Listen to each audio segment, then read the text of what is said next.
Good evening, ladies and gentlemen. Well, it's Sunday evening. Here we are. How did we get to this point? Now, I'm going to tell you guys a story tonight. But first, I'm going to ask you guys, how do we get to this point?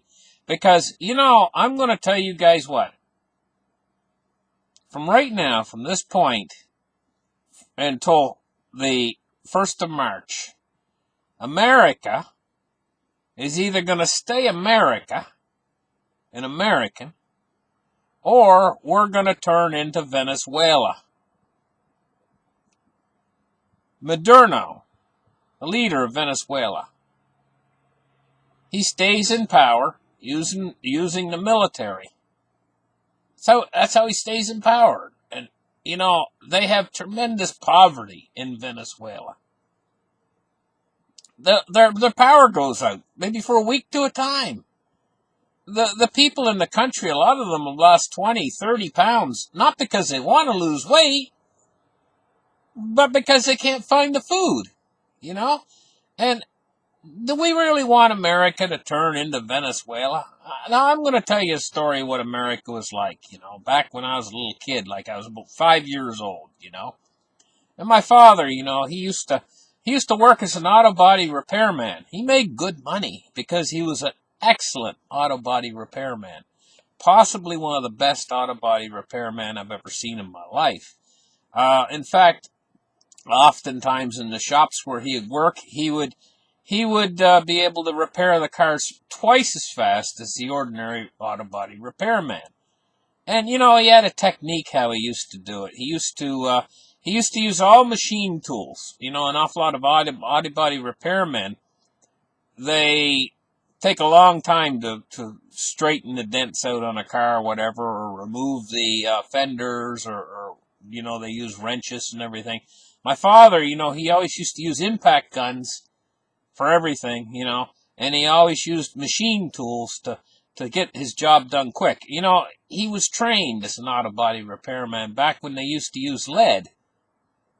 They used to quite literally melt the lead, and they didn't use plastic to repair. They used lead.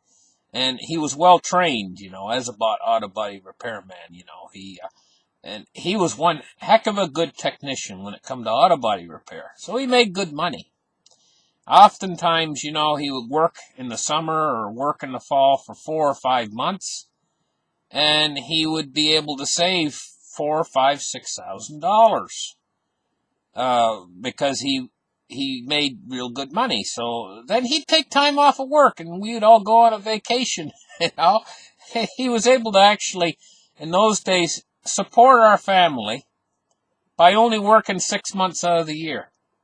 And then the rest of the time we'd go on vacations here or there, and we always had enough money, and he was the only one that worked in the family.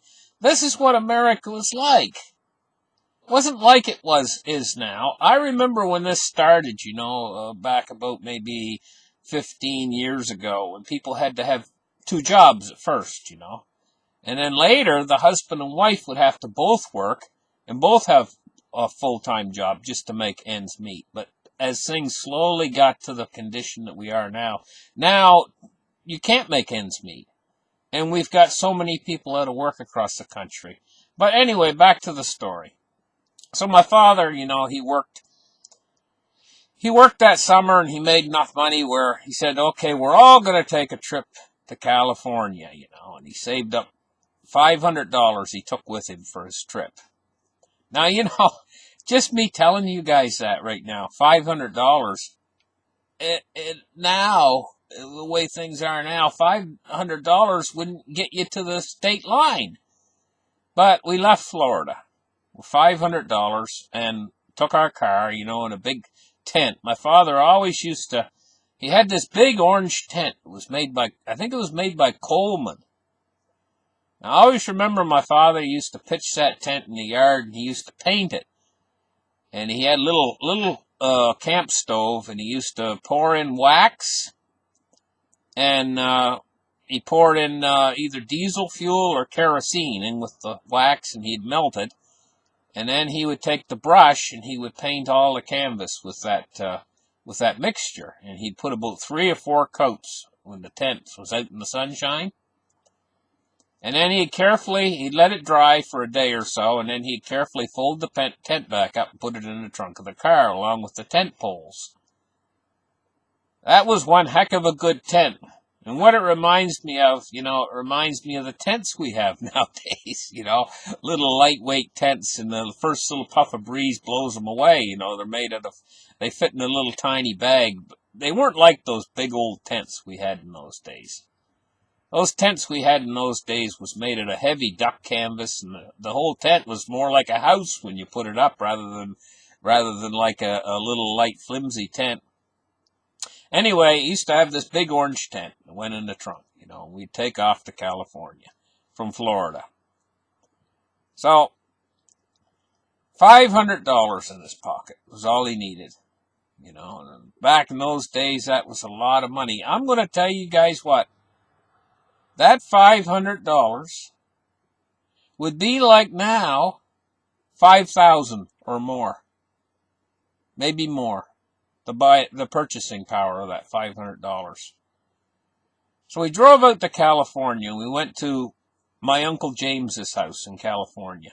I think he lived around Los Angeles someplace, And I think the first day we were there, they had a little tremor. And it upset my father something terrible. The ground started shaking a little bit. I don't think he had ever experienced anything like that before. The ground actually shaking. It rumbled a little bit. And my Uncle James looked at my dad, and my dad was all excited and upset and everything. And my Uncle James says, "Don't worry about that. That's nothing." He says, "We have them once every so often." He says, "They're no big deal, So my dad settled down, And every morning, my Uncle James would cook pancakes. Now, my Uncle James, he was a big rotund man. He was like fat, but he was like a jolly sort of fat. He was like a Santa Claus, except he didn't have the big beard. He had a pair of glasses he always wore, wire frame glasses. And he was a jolly sort of a man, So he always cooked pancakes. I remember that morning, every morning we were there, he cooked pancakes.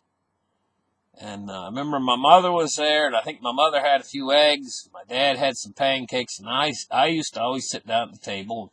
Uncle James paid special attention to me, So he come over, and he went to the cupboard. He brought out all these different types of syrup that sat in front of me. He had strawberry syrup, and he had blueberry syrup, and he had regular pancake syrup, and he had honey, and he cooked me these pancakes, and he'd bring the pancake over and put it down on the plate.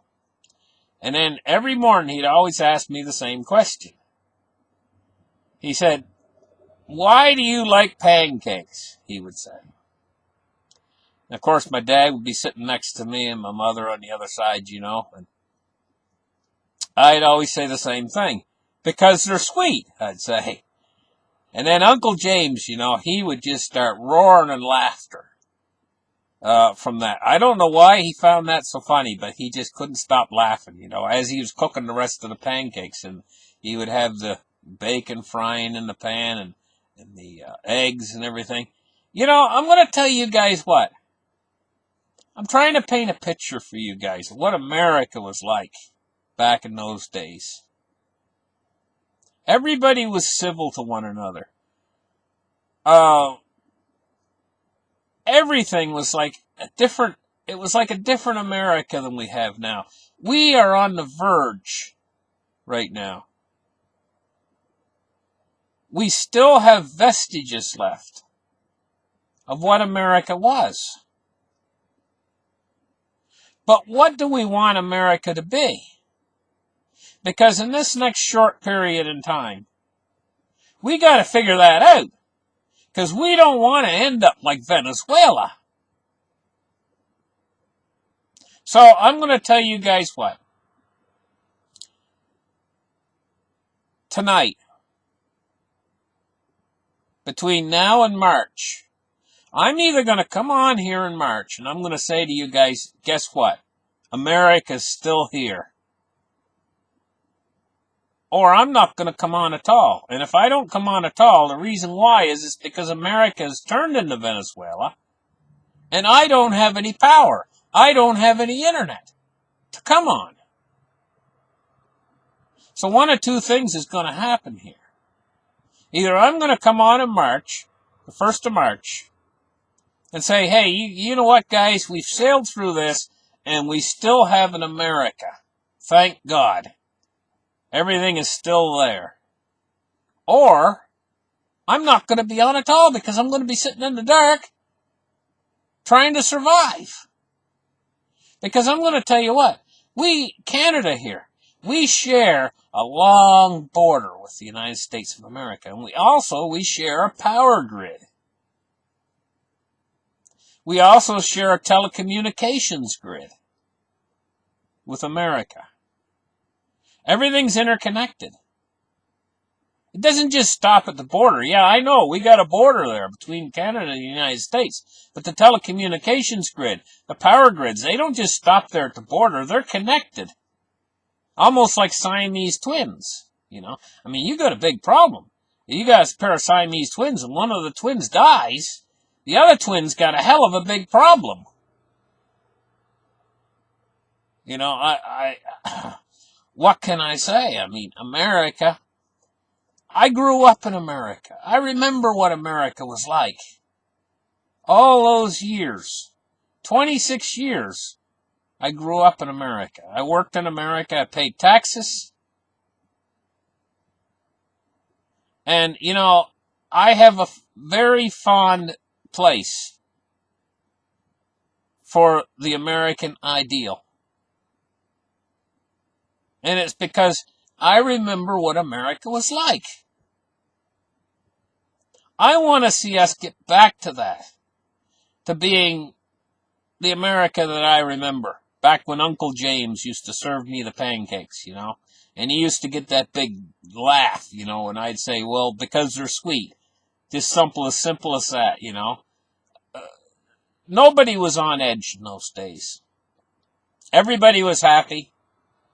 Only one member of the family needed to have a job and that can make ample amount of money to save money even, just with one person working. Where do we go wrong? How do we drift away from this? Was it because we shipped our jobs overseas? Is this where we went wrong? I don't really understand the exact place and point. Was it one point where we made the wrong turn and we went off down the wrong road? Or was it just a series of events that led us to where we are today?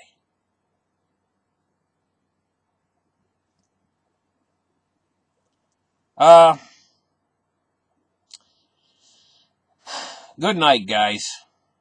And, you know, God bless, and you guys all have a great rest of the weekend, whatever's left of it. Try not to worry too much. And let's see how this all turns out. Bye-bye.